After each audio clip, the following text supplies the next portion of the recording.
Spoilers for the first 5 seasons of Only Murders in the Building. I'd really need her dead. Ideally murdered. Oh, and by that mayor, that would be amazing.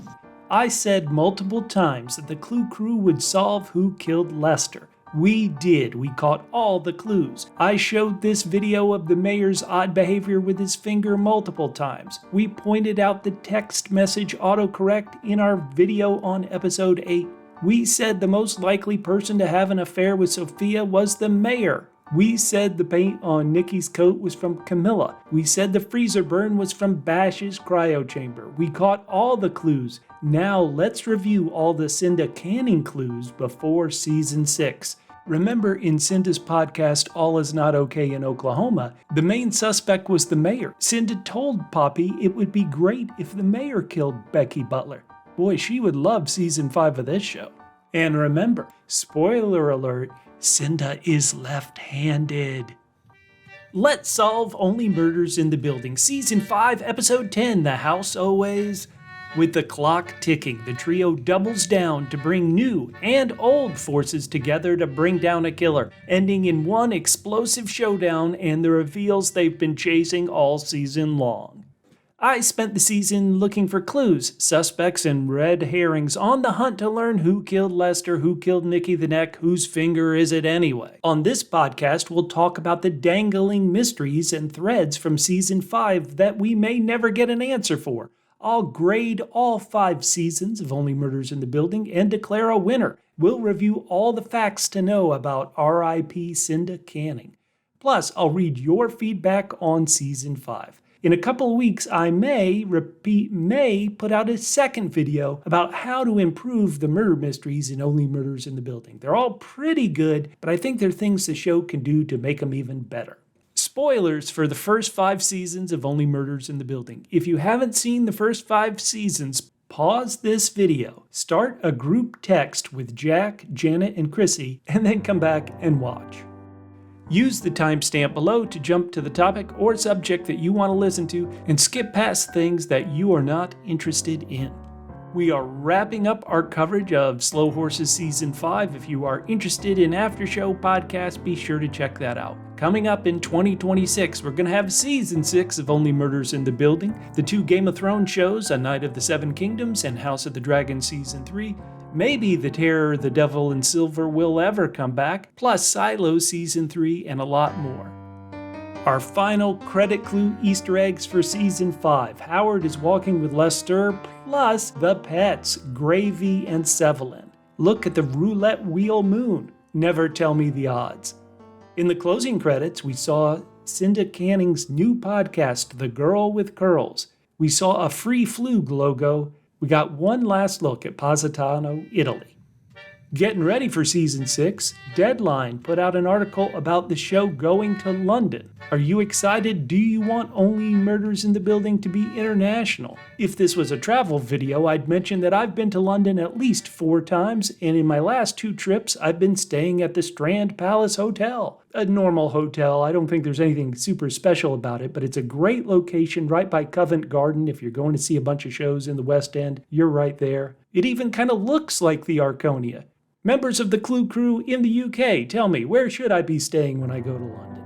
A couple of videos ago, I asked about the dangling threads. A couple of threads that I really wanted answers for was I had a question about Lorraine and the stroller of the 2 kids when we first meet her, when Lester first met her. Did we ever learn whose kids those were? I had a question about whoever carved Die Lester Die into the table in the break room. Randall said he did it because he hated the robot. I guess he just forgot how the robot spelt Lester, okay?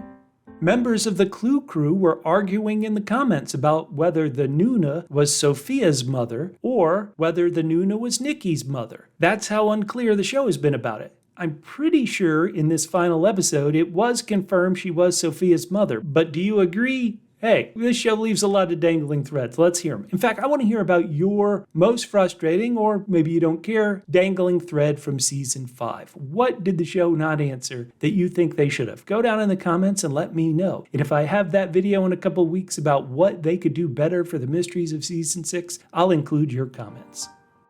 It's the end of the season, and I want to really tip my cap and give a big thank you to everybody who subscribed. This is an odd YouTube channel, podcast channel. Most podcast channels, they're always up and always running. They have something for people every week, so it becomes a habit. In fact, when you start podcasting, the main advice they give people is that you gotta be consistent. You gotta do it every week. I don't do that. Me and my friends, we podcast when there's a show we're really passionate about. The good news is that we're always passionate about the things we do, and we don't just do stuff to do it. The bad news is that we have periods where we can go months between podcasts. The fact that you have stuck with me through all these seasons of Only Murders in the Building, it really warms my heart. You guys are in the Arconia with me. You get the penthouse. I'll live down with Miller in the basement. If you have not subscribed yet, please subscribe. Helps so much fighting the evil AI algorithms and robots trying to control our lives. I've been asking you guys all season long what you thought of season 5. It's time for me to give my thoughts on all 5 seasons. Who cares what I think? I want to know what you think. Here's my rating. Go down in the comments and tell me your thoughts. I'll be reading some of your thoughts later on in feedback.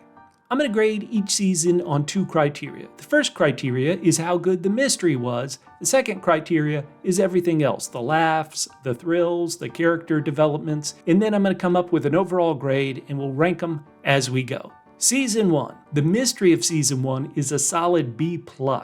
When you look back on Season 1, there really were not many suspects, certainly compared to later seasons where you literally have dozens of suspects. Season 1, by the time we reached episode 9, maybe we had a handful? Maybe?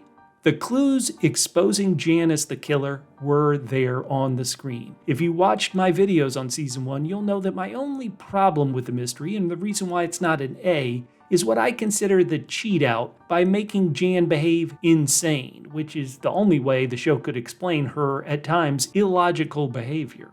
The biggest case of this, as I pointed out in Season 1, was where everybody just accepted, okay, the Demases must have killed Tim Kono. But Jan, the actual murderer, spent a lot of time trying to convince people that Teddy Demas didn't do it. Jan, you're the killer. Shut up and let the suspicion be pointed elsewhere.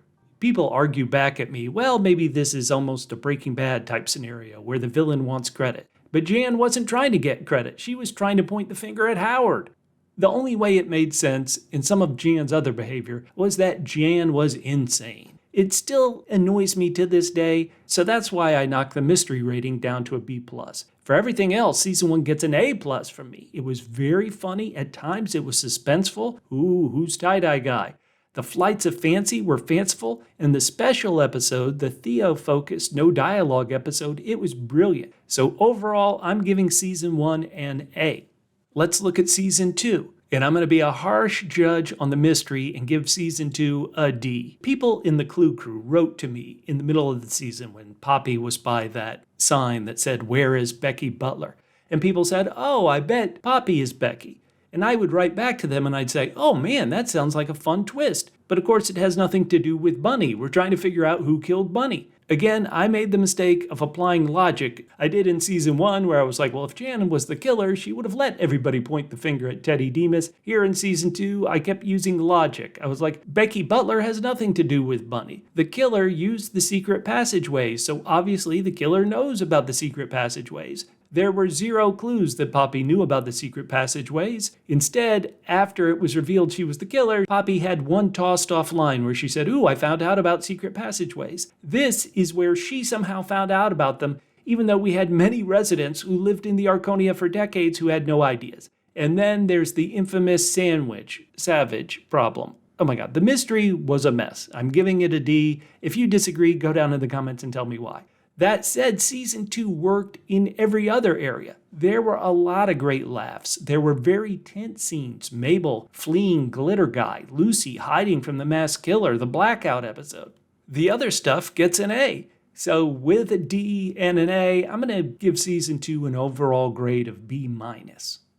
Season 3, judging the mystery is a bit tricky because for all intents and purposes, Ben Glenroy died twice. The first death of the poisoning, that was completely fairly clued. In my video on Season 3, Episode 1, I said, hey, if you wanted to poison Ben, give him one of those smackery cookies.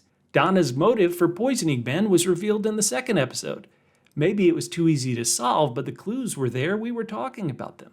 Plus, a mother protecting her child, it fit into the theme of the season so well. Heck, the musical had a song called For the Sake of a Child. Now, the second death of Ben, the elevator death, that is a bit trickier. I think the clue of the handkerchief having lipstick rather than blood, I think that's a really smart clue.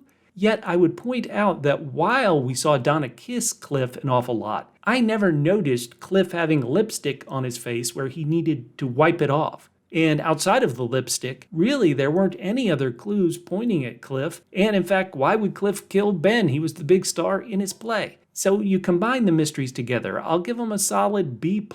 Maybe I'm being too nice. For the other elements in the show, well, the Pickwick triplet song was great, funny. Steve Martin's performance was brilliant. But outside of Donna and Cliff, none of the other new characters were particularly funny or interesting. Plus, I don't really remember the show ever being tense or suspenseful. I know there's the fear of, what's happening in the dark, closed theater, but the non-mystery part of Season 3, I'll also give a B+, so the overall grade for Season 3, B+. Season 4 mystery, I'm only going to give it a B-.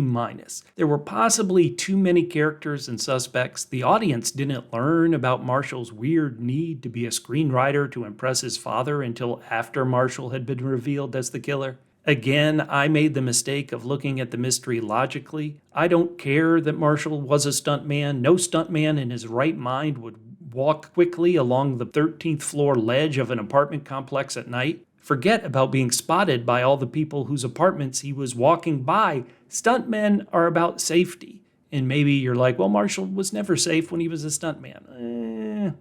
To the show's credit, there was the big neon clue that Glenn Stubbins recognized Marshall, and then Marshall shot him. So as a clue crew, we suspected Marshall, we knew it. B-.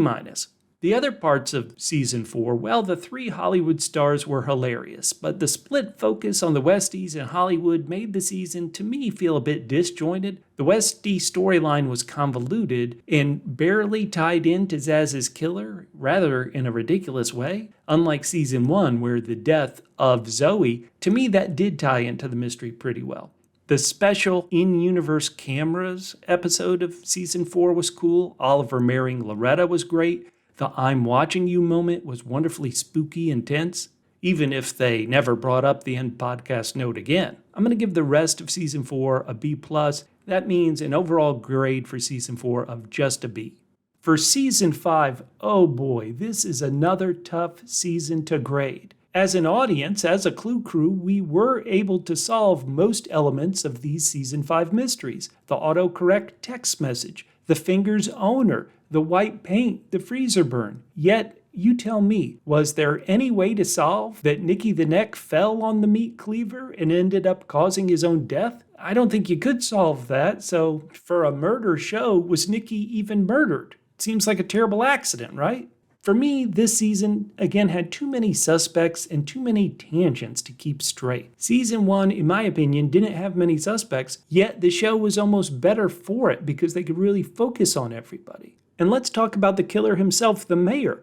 The mayor didn't have any role in this story other than he was the killer. Like, he barely appeared in this season. He didn't really have anything to do when he showed up other than, hey, I want to be on the podcast. So he didn't have a role other than to exist because he was going to be the killer.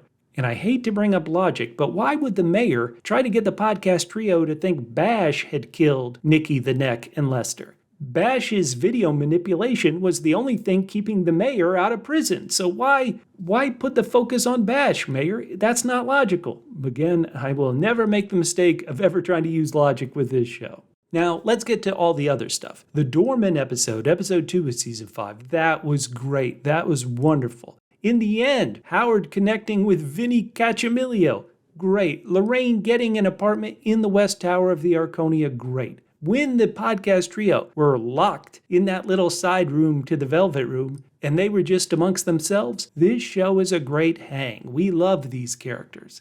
Now, Mabel and Jay, they didn't have any chemistry from what I could see. That was a total whiff. And Charles's testosterone gag, it's a gag, it's a running bit. If it's a running bit, do it a lot. Have a lot of jokes with it. There weren't enough jokes attached, in my opinion, for Charles's testosterone gag. So I guess for the mystery, I'm going to give season 5 a B-. And for all the other stuff, I'm also going to give it a B-. And so this season gets a B-. Looking back over the seasons, if season 1's mystery got a B+ and its other stuff got an A, that's an average score of an A-. It's going to be my champ for the moment. What do you guys think? Again, who cares what I think? Who cares? I'm not important. I want to know what you think. Go down in the comments. Let's declare a winner of these first 5 seasons. It is never too early to start looking at clues. Cinda Canning appears dead. Who knows? She might breathe again and roll in a different direction, roll out of the Arconia. But let's look at some Cinda Canning clues. The big one, the one flashing in a neon sign, is Cinda is left-handed. And we've been told, the show has told us specifically, that the person who wrote the End the Podcast note in season 1 was left-handed. Based on contextual clues, this person would have also been the person who poisoned Winnie the dog. Now, logically, there's absolutely no reason why popular podcaster Cinda Canning would have attacked the podcast trio at that point in season 1. Their podcast audience was minuscule, small, didn't register. Cinda Canning wouldn't care. But using logic has gotten me into trouble before. So for season 6, logic is being thrown down the garbage chute. Winnie the dog and the Stop the Podcast note were in episode 3. They had technically not met Cinda Canning yet, but Charles did tell his neighbor Arnov about Cinda, and I believe, wasn't there a connection there? That's how they got to meet Cinda Canning, is through Arnov? So you can squint and see maybe it's possible Cinda Canning was so competitive, she hears from Arnov, hey, there's another murder podcast starting up, and she flips out and attacks them early. You wouldn't think so, but again, let's leave logic to the side. In addition to Where is Becky Butler, Cinda had a very popular podcast called Knife Girl, the story of a child martyr. We learned at the end of season 2 that Cinda Canning had a son named Stanley who was 3 years old during the season 2 finale. Cinda made Poppy write the note in the birthday card for Cinda's son Stanley on his 3rd birthday. Crazy. Will we meet Cinda Canning's son Stanley? I don't know. We didn't meet Lester's children. What do you think? Cinda dropped out of college. She was an intern at the Washington Post. Cinda has won 2 Peabody Awards, which are given out by my alma mater, the University of Georgia. Go Dogs! And let's take a close look at Cinda's calendar, which showed up in season 2. Characters which come up include somebody named Magda, who Cinda has brunch with, while she has lunch with Greg and Luna and Bettina and Janelle. She has coffee with Gogo, Oswald, and therapy sessions with Goats, Chadwick, and Jake. Hello. What do you think? Are there other clues about Cinda Canning we need to be thinking about to get ready for season 6? We saw Ben Glenroy die on stage before we met the killers. We saw Saz get shot before we met Marshall, the killer. We saw Lester's corpse before we met the mayor. It seems likely we haven't met the killer yet. What do you think? What do we need to remember about Cinda Canning? Now let's get to your feedback, and I've been talking about how people feel about the seasons, so I pulled a handful of feedback that I think gives a wide representation of how people felt. Blue Pen Quinn wrote that the comedy was on fire this season. Sol Fagetio, boy, I hope I'm pronouncing that right, wrote, I think this season is a vast improvement on season 3 and season 4. Inkley wrote, I love this season. It was a really touching tribute to what it means to have a relationship with someone who does the little things for you. Amara wrote, I actually loved this season. Now, just a bit down from that love, we have Gabby who wrote, this season has been fun, but the lack of actual focus on Lester has been disappointing. Daniel wrote, I feel like this season and season 4 were a bit too all over the place. The show's losing that cozy classic whodunit charm. And then there were the handful of people who didn't enjoy the season, like Derek, who wrote, I agree with many others in saying this season of Only Murders in the Building has been a disappointment. And Dinez the Dwarf wrote, it's the worst season yet. Whoa. What do you guys think? Again, who cares what I think? I want to know what you think. Go down in the comments and let me know. Lonely One, a great member of the Clue Crew, wrote, I think season 6 might be ramping up to be the last season. Luca Cunningham, another longtime member of the Clue Crew, wrote, "What I like about this season is how they gave all the supporting characters their own chance to shine. And we got to see a bit of Mabel and Theo banter again. I don't care what you all say, I ship the two. Theobel Mordemus is what he calls the relationship name, and so Theobel is pretty good, but I pitched to Luca, what about their ship name? Mayo. Instead of Mabel Theo, it's just Mayo. Hey, that's my thought. If you're on audio podcast, be sure to reach out to us on social media at PHQ on Blue Sky, Threads, Instagram, Twitter, Facebook. I can't wait to hear from you. You've made it all the way to the end. This week's secret phrase is, I suppose I should say ow. If you can work that into your comments down below, let me know you made it to the end. Thank you so much. I love spending my time in the Arconia with you guys. Talk to you in Season 6.